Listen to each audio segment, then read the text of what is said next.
Hello everyone and welcome to Chetan Bharat learning. My name is Manish और इस video series में हम डिस्कस कर रहे हैं यूपीएससी सिविल सर्विसेज एग्जाम के previous year questions of prelims.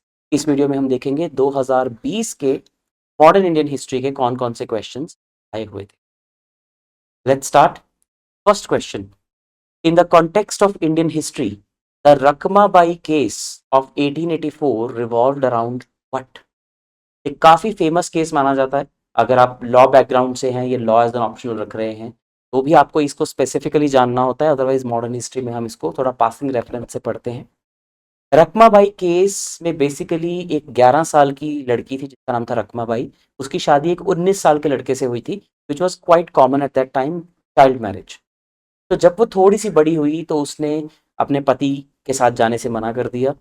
तो her logic which is quite logical actually was कि जिस वक्त मेरी शादी हुई उस वक्त मैं कंसेंट देने के हालत में नहीं थी, मैं एक छोटी बच्ची थी, पर अब मैं बड़ी हो गई हूँ, I do not want to live with them any more. तो उसका अपना पॉइंट था कि भाई एज ऑफ कंसेंट जो है वो उसको बढ़ाया जाए और इतने छोटे बच्चों की शादी नहीं होनी चाहिए ऑफ कोर्स। लेकिन उसके पति का भी अपना पॉइंट था जिसका कहना था कि मुझे तो भाई कॉन्जुगल राइट्स को रेस्टिट्यूट करना है। रेस्टिट्यूशन ऑफ कॉन्जुगल राइट्स का मतलब होता है कि मुझे वापस, मतलब मेरी वाइफ को फोर्स किया जाए कि वो मेरे साथ वापस आके रहे। आज भी इंडियन लॉ में ये एक प्रोविजन होती है, रेस्टिट्यूशन ऑफ कॉन्जुगल राइट्स, जिससे कि दोनों हस्बैंड वाइफ जो है वो दोबारा साथ में रहना शुरू कर सकते हैं। लेकिन इसमें जो सबसे हैरानी वाली बात थी वो ये कि उस वक्त विमेन्स राइट्स को, विमेन्स एजुकेशन को या एज ऑफ कंसेंट को इतनी इंपॉर्टेंस नहीं दी जाती थी। तो पूरे देश में जो डिबेट थी वो ये थी कि क्या उस हस्बैंड को उसके कॉन्जुगल राइट्स रिस्टोर किए जाएंगे या नहीं किए। That was the topic of discussion.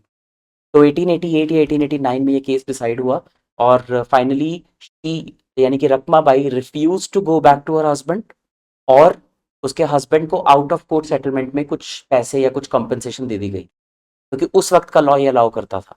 आज की डेट में अगर कोई फीमेल या मेल बोल दे कि हमें इस शादी में नहीं रहना, then they can file for divorce. लेकिन उस वक्त एज ऑफ कंसेंट ही बहुत कम हुआ करती थी या होती ही नहीं थी रादर। तो this incident led to the enactment of age of consent act, जो कि 1891 में पास हुआ। This was this case led to that, the passage of that act, जिसमें कि फिर एज ऑफ कंसेंट बढ़ा दी गई।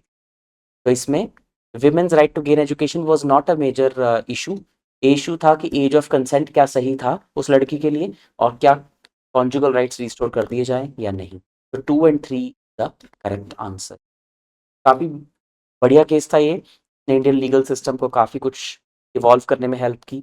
बच्चों के राइट्स, चाइल्ड मैरिज की बात, देन एजुकेशन की बात, काफ़ी सारी चीज़ों पे इसने सवाल उठाया। Question number 2, indigo cultivation in India declined by the beginning of 20th century, यानी कि अर्ली 1900। इंडिया में इंडिगो कल्टीवेशन डिक्लाइन होना शुरू हो गई। क्यों?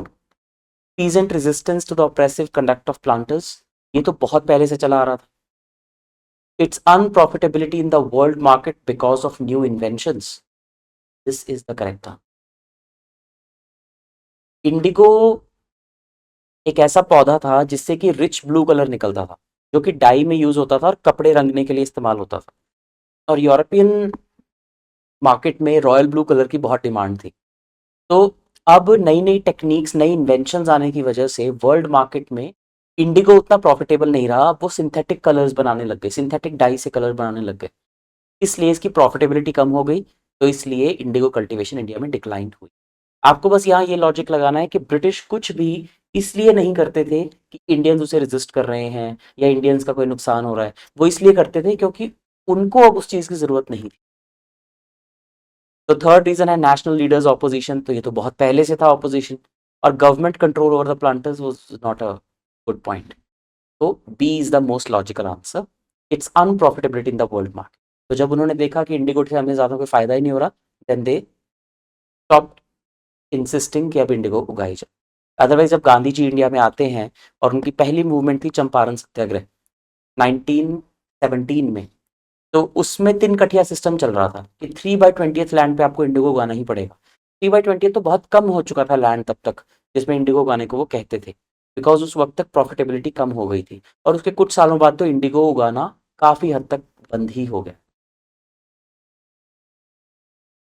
Question number 3. Lord Wellesley established the Fort William College, Calcutta because क्यों बनाया गया था जी कैलकाटा में fort William college? He was asked by the board of directors at London to do so. No. He wanted to revive interest in Oriental learning in India. Okay, no. He wanted to provide William Carey and his associates with employment. Possibly. He wanted to train the British civilians for administrative purpose in India. Okay, correct. B है इसका answer.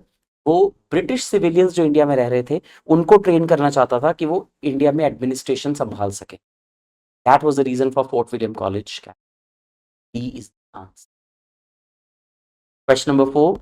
With reference to the history of India, Ulgulan और great टिमल्ट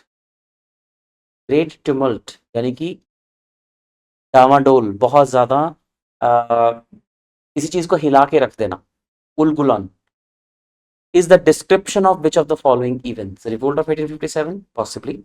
Popular rebellion, Indigo revolt, Birsa Munda's revolt of 18.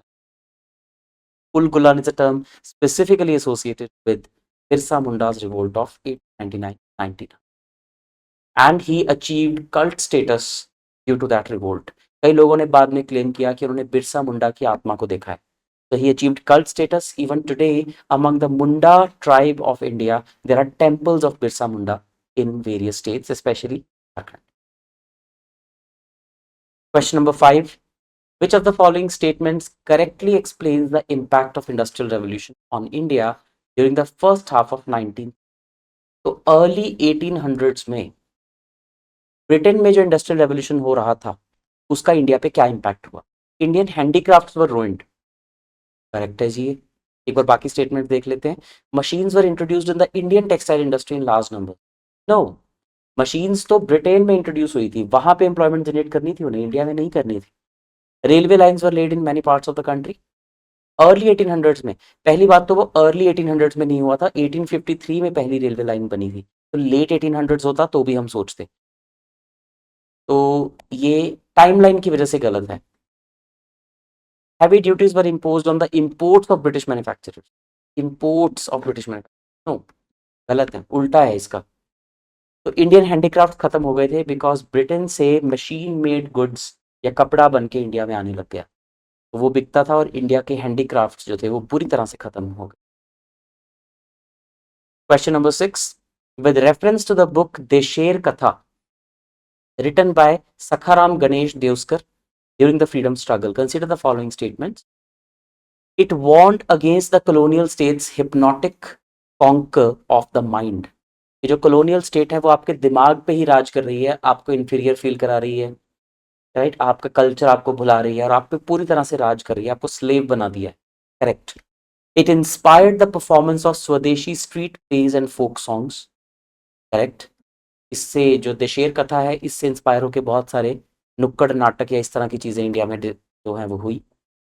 The use of desh by Deuskar was in the specific context of Bengal. No, actually यहाँ पे जब वो देश कह रहे हैं तो वो पूरे भारतवर्ष को रेफर कर रहे हैं, सिर्फ बंगाल को नहीं. तो ये थोड़ी नैरो इंटरप्रिटेशन हो जाएगी इसकी. तो 1 and 2 इज करेक्ट. तो ए इसका आंसर होना चाहिए. Question number 7. The Gandhi-Irwin Pact included which of the following? 1931 में गांधी-इरविन पैक्ट हुआ था. सिविल डिसोबीडियंस मूवमेंट को गांधी जी ने रोक दिया था और उसके बदले में वो सेकेंड राउंड टेबल कॉन्फ्रेंस में हिस्सा लेने गए थे. तो उस अग्रीमेंट में कुछ चीजें ब्रिटिश ने अग्री की थी, कुछ चीजें गांधी जी ने अग्री की. देखते हैं इनमें से क्या क्या करेक्ट है. Invitation to Congress to participate in second RTC, correct. या in the round table conference भी ठीक. Withdrawal of ordinances promulgated in connection with the civil disobedience movement. क्या ब्रिटिश वो सारी ऑर्डिनेंसेस प्रोमलगेट जो की थी उन्होंने सीएम के दौरान वो विड्रॉ कर लेंगे? Yes. Acceptance of Gandhi ji suggestion for inquiry into police excess. अब देखो ब्रिटिश हर चीज के लिए भी अग्री नहीं कर सकते थे, तो उन्होंने इस चीज पे अग्री नहीं किया था कि भाई पुलिस एक्सेसेस के जो केस हैं उनमें इंक्वायरी जाएगी, नहीं की जाएगी, क्योंकि इंडियंस भी बहुत एक्सेसेस कर रहे थे एज पर द ब्रिटिश. तो भाई जो पुलिस ने उनके अगेंस्ट एक्सेस किए हैं उस पर भी फिर कोई इंक्वायरी नहीं होगी. Release of only those prisoners who were not charge with violence, correct. तो सारे प्रिजनर नहीं छोड़े जाएंगे, वही छोड़े जाएंगे जिन पे वायलेंस का चार्ज नहीं है. तो 1, 2 एंड 4 इसका आंसर होना। ठीक है जी। नेक्स्ट क्वेश्चन, द विटल विध्वंसक, विटल विध्वंसक, the first monthly journal to have the untouchable people as its target audience was published by। अब ये काफी ज्यादा फैक्चुअल क्वेश्चन है, so this is a question जो नहीं एक्सपेक्टेड होगा कि 10 में से 8 कैंडिडेट्स को आता होगा। तो इसका आंसर है गोपाल बाबा वलांकर। इन्होंने ये एक जर्नल पब्लिश किया था। Of course there are hundreds of journals, magazine, newspapers and pamphlets, आप सभी याद नहीं कर सकते, ये उनमें से एक है, गोपाल बाबा वलंकर। लेकिन इसकी खास बात ये है, ये पहला ऐसा मंथली जर्नल था जो दलितों या अनटचेबल्स के लिए टारगेटेड था, जो उनके हक की बात करता था। ये लॉन्च किया था Gopal Baba. That is all for the exam of 2020। अगर आपको बाकी ईयर्स के भी प्रीवियस ईयर क्वेश्चंस का एनालिसिस देखना है, you can see the playlist on this. Thank you so much and